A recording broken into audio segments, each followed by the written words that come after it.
ሁለተኛው ደግሞ የሆነልኝ የቤታችሁ አሮጌ ዕቃ ተቀየረ አልክ። ዳይ ተቀየረ ሲል አሜን አልኩ። እስቲ እንግዲህ ከምን ይጀመራል እያልኩ አንድ ዘመድ የማውቀው የኔ ስልክ ጢንጢን ነው የምትለውና ከቤት ስወጣ ሳይለንት ነው ማረጋት። እኔን አይቶ ስልኩ ሲጮህ ይደነግጣል። ውይ እቺ አንቺን የመሰለ ልጅ ጢንጢን ይለኛል። እና ሳይለንት አድርጌ ቤት ስገባ ነው የደወለም ካለ ማየው። ከዛ እግዚአብሔር ይመስገን ያ ዘመዴ ዱባይ ሲሄድ ሲመለስ ምን የመሰለ ስልክ ይዞልኝ መጣ። ከስልክ ጀመረው። ከዛ ደግሞ ቀጥሎ በሬ አይሰራም ነበር። ስራ ከመግባቴ በፊት በሩ በመጥረጊያ እንጨት ነው የምንዘጋው። አንድ 5 አለ የመጥረጊያ እንጨት፣ በዛ ነው ደገፍ አድርጋ ምንተኛ። አሁን ስራ ከገባው እንዴት ይሆናል? ሌባም ከገባ እቺን ብራንድ ልብሴን ይወስድብኛል ብዬ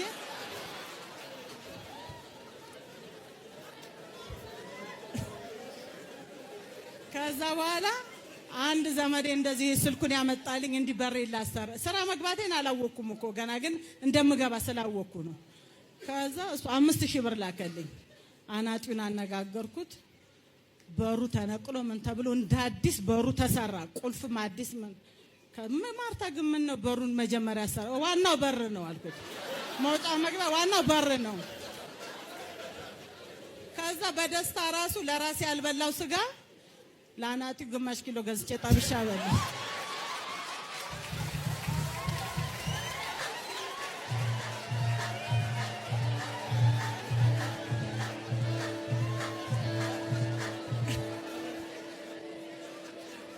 አረ ማርታ ወድሻለሁ።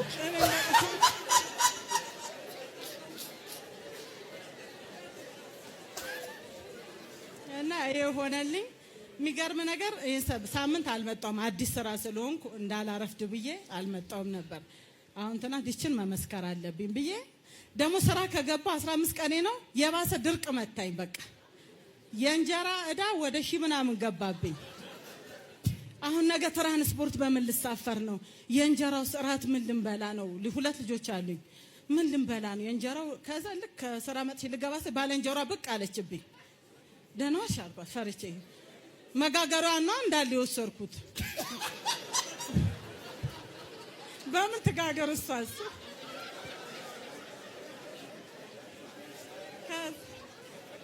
ከዛ በቃ አሁን ነገ ቸርችም እመጣለሁ። ስመጣ ምን ልበላ ነው? በትራንስፖርት በቃ ከምነግር በላይ ስራ ሲይዝ ደግሞ አውቆ ጠላት ስራ ስለያዝኩ ነው የባሰ የተዘጋጋብኛል። ከዛ ደህና ዋልሽ አልኳት ወይ ስላት አይ ብር ከሌለሽ ውሰጂ እንጀራና ታመጫለሽ አለችኝ። እሺ በቃ 5 እንጀራ አምጪ አልኳት። 3ቱን ልክክ አድርገን በላንና 2ቷን ለዛሬ ለአሁን አስቀመጥኩና ተኛው። አሁን ትራንስፖርት ደግሞ ከየት ልመጣ ነው ብዬ ተኛው። ብቻ ገና መሽነጋ እስከሚነጋ ስንት ነገር አለ ብዬ ተኛው። ጠዋት አንድ ጎረቤቴ የጌታ ናት በአንድ ሰዓት አንኳኳች። ብርን ብዬ ተነሳው። ቸርች አትሄጂም አለች። አረ ትራንስፖርት የለኝም በምን 60 ብር ይፈጃል ከየት አምጥቼ እሄዳለሁ። በቃ እኔም እሄዳለሁ አብሬሽ ትራንስፖርት እችልሻለሁ አለች። አካሄድ ጌታ ተባረክ አልኩና እሷንም ይዤ እኔም ሽክ ብዬ ይኸው መጣሁ። እግዚአብሔር ይመስገን። 6 ዓመት ስራ አልሰራሽ? ምንም ስራ ሲሄድ ሰራተኛ ፈልገሽ ነው ወይ ይሉኛል። እኔም እንደዚህ ንጥ ብዬ ሲሄድ ሰራተኛ ፈልገሽ ነው ወይ ይሉኛል። ስራ ምፈልግ አንቺ አትዋሺ አንቺ ዲያስፖራ አይደለሽ እንዴ ምናምን ይሉኝ። ወደፊትማ ነኝ አሁን ነው እንጂ ለጊዜው ማዳረሻ አላቸዋለሁ። ከዚህ በኋላ በበረከት ነው የምትኖር። አሜን።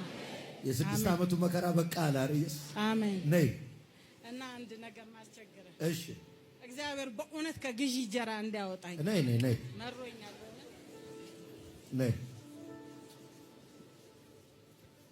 እኔን አይጠቀምም እንደ ራሱ ከግዢ ጀራ ለማውጣት ጌታ እኔን አይጠቀም እኛን አይጠቀምብን። አሜን።